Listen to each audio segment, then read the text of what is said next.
in this video, we are going to discuss about market participants.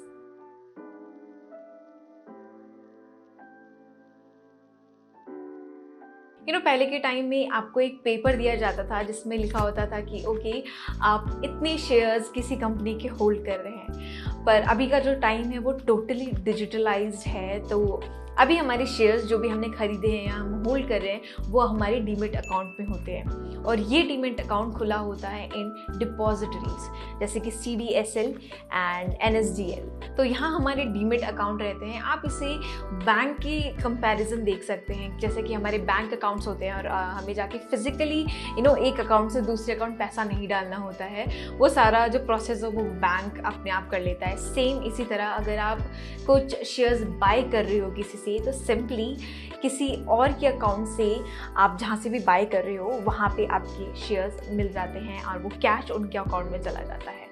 तो market participants are categorized in 3 types. सबसे पहला होता है retailer, then जो high net worth individuals होते हैं वो, एंड थर्ड होता है इंस्टीट्यूशनल। सबसे पहले देखते हैं एक रिटेलर यानी कि हम और आप जो फ़ोन से ट्रेडिंग करते हैं या लैपटॉप से ट्रेडिंग करते हैं। दूसरे होते हैं हाई नेटवर्थ इंडिविजुअल्स जिनके पास जिनके पास करोड़ों होते हैं to invest in the market, तो वो होते हैं हाई नेटवर्थ इंडिविजुअल। एंड जो सबसे इम्पॉर्टेंट पार्टिसिपेंट है इस मार्केट को, जो मार्केट को फ्लक्चुएट करवा सकते हैं, ऊपर से या तो मार्केट में कुछ बुल रैली ला सकते हैं या मार्केट में सेल ऑफ करवा सकते हैं, they are institutional participants. So institutional participants में हम देखें तो यहाँ 2 कैटेगरी है, FIIs और DIIs। तो FIIs में foreign institutional investors and DII मतलब होता है डोमेस्टिक इंस्टीट्यूशनल इन्वेस्टर्स।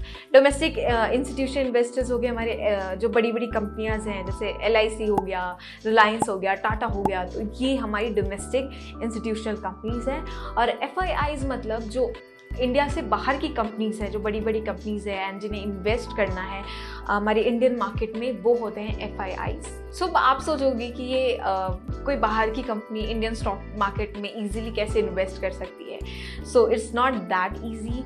उन कंपनी को सबसे पहले SEBI पे रजिस्टर होना पड़ता है। SEBI is regulatory of stock market, जिसका फुल फॉर्म है security exchange board of India. जैसे कि जो पुलिस है वो देखते हैं कोई क्राइम तो नहीं हो रहा, कुछ इलीगल चीज़ें तो नहीं होगी हमारी जो सिटी हो गया, हमारे स्टेट में। उसी तरह SEBI देखती है हमारे स्टॉक मार्केट में कोई मैनिपुलेशन तो नहीं कर रहा या कोई इलीगली मनी लेंड तो नहीं कर रहा, तो वो काम है SEBI का। अगर किसी इंडिविजुअल जो कि आउटसाइड इंडिया रह रहा है उसे इन्वेस्ट करना है इंडियन स्टॉक मार्केट में, तो उन्हें रजिस्टर होना पड़ता है टू FIIs, एंड FIIs उनके बिहाफ में इन्वेस्ट कर सकते हैं हमारे इंडियन स्टॉक मार्केट में। तो थोड़ी देर पहले मैंने कहा था कि जो इंस्टीट्यूशनल पार्टिसिपेंट्स हैं वो मार्केट को बहुत फ्लक्चुएट कर सकते हैं, मार्केट को ऊपर ले जा सकते हैं या मार्केट को नीचे गिरा सकते हैं।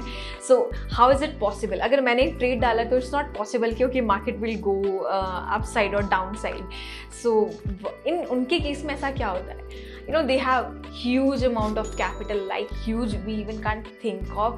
so इतना बड़ा कैपिटल अगर किसी चीज़ को बाय कर रहा है तो ऑफ कोर्स बाय कर रहा है यानी उसकी डिमांड बढ़ी है यानी कि उस शेयर प्राइस उस कंपनी का शेयर प्राइस ऑफ कोर्स ऊपर जाएगा।